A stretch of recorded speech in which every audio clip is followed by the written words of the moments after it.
So like Hemali mentioned, she had one attempt and it was not really sorted out. She had yet not spoken, so it was still there.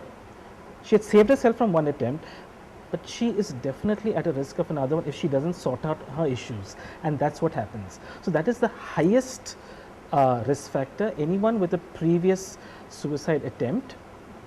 The second one, very interestingly, is again mental health illnesses, mental disorders. And again, in mental disorders, depression is number one.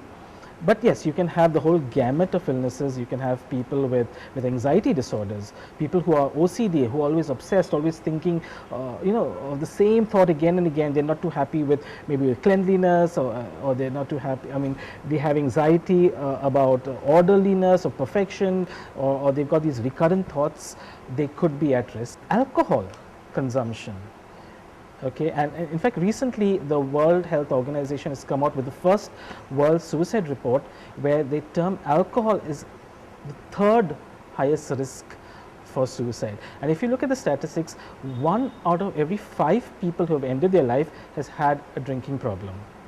So, when we look at how do we tackle it, alcohol prevention or prevention of alcohol related disorders becomes a very, very important aspect in prevention. Definitely anyone who's had a history of suicide or depression or psychiatric illnesses in the family would be again at risk, and especially there's suicide in the past in the family would be another big risk factor. If you look at the Indian scenario, and this is a very, very interesting thing that has come out, if you look at the Indian scenario vis-a-vis the West, 90% of suicides in the West are due to a mental health disorder, 90%. But very interesting, in India, you think, yes, it should be around the same, but in India it's only 60%. Very interesting.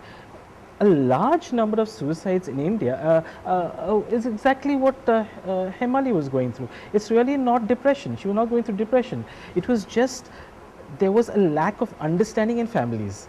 There are interpersonal conflicts, relationship problems, mother-in-law problems, daughter-in-law problems. There's so much of conflicts which are yet not resolved. And in India, surprisingly, this is one of a big risk factor. We need to be aware that if we have got problems, we need to tackle them earlier on. We need to take help.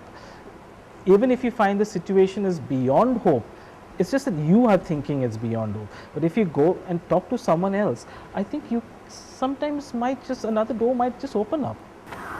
Donna, could you tell us a little about the Go Yellow festival, the Go Yellow program that we see for suicide prevention? What's it all about and how is it going in Goa? Yellow is actually the color for suicide prevention. There's a little story behind it with a little boy a young teenage boy who attempted to take his life, and yellow was his favorite color, and there were a lot of things he did in the community, and when he took his life, his parents thought they would do something, so they came out with little cards, with yellow cards, and they wrote on that, ask for help, and so it took on a big, it became a big event, and it became into the yellow ribbon, and that's why yellow. And when we started suicide prevention in 2012, that was the first time we decided to address this issue because of the number of rising cases in Goa. And then 2013 happened and we started the helpline because that was the next step that we looked towards taking this whole movement towards. So we started a helpline which runs Monday to Friday, 3 to 7 p.m. And yes, there is a need to increase the timings and to increase the hours. We run it through volunteers who give off their time and selflessly come and sit on the helpline. In 2014, we thought we need to brand suicide prevention. So that's when we decided to have the Go Yellow campaign, and so we took that step and we went ahead so that it would be easy for people to identify when they saw yellow. They would know that here is something we're talking about, which is suicide prevention, and get to know more about it. So that's how the whole campaign came about. This year we see Ponda Go Yellow. Yes, yeah, there's a lot of activities going on in Ponda, yes. And we have with us Mr. Narasimha Kamath, and could you please tell us about what do you plan and how are How are you going to go about the suicide prevention program? Actually फोंड्यान suicide prevention म्हणजे येलो Ponda campaign 15 ऑगस्टाच्यान चालू जाला आनी आतां पर्यंत आमी PS कॉलेजीन प्रोग्राम घेतला गेटकीपर वर्कशॉप घेतला for psychology students. We had a joint session with Ponda पत्रकार संघ. They are very enthusiastic about this issue आनी ते येवन आमचे बरोबर डिस्कस केले वेगवेगळे विशय की सुइसायड कसो प्रिवेंट करपाचो, मिडिया कितें करूं शकता आपले वटेच्यान. आतां हाजे फुडें आमी GVMS कॉलेज आसा म्हण किंवा थोडेशे शाळेचे जे हायस्कुलाचे ग्रुप्स आसा तांचे मदीं प्रोग्राम आसतले. ताजे नंतर सेल्फ हेल्प ग्रुपा खातीर प्रोग्राम आसतले, अवेरनेस प्रोग्राम आसतले जे डॉक्टर कंडक्ट करता. ताजे नंतर 10 तारखेक जो वर्ल्ड सुइसायड प्रिवेंशन डे आसा ते दीस राजदीप गॅलेरिया म्हणजे बिल्डींग आसा तेजे एट्रियमा भितर आमी एक प्रोग्राम सांजचो दवरला 7:30 ते 8 पर्यंत. तातूंत भितर वेगवेगळे विशय आसतले, वेगवेगळे तरेचे म्हणजे स्ट्रीट स्किट आसतले, ताजे नंतर म्युजिकल प्रोग्राम आसतलो आनी मागीर लास्टाक आमी तो प्रोग्राम जेन्ना सोंपता तेन्ना कॅन्डल ऑफ होप म्हणून जी आसता ती जळोवन तो मागीर तो म्हणजे येलो फोंडाचो ह्या वर्साच्या हाजे प्रमाणे तो आमी एंड करता. Thank you so much for sharing that. Go Yellow. So 10th of September, Ponda goes yellow. Please join them and participate in the Go Yellow program in Ponda. Mr. Pio, you shared in a last episode about when you went in for help for people around you. You did not find help.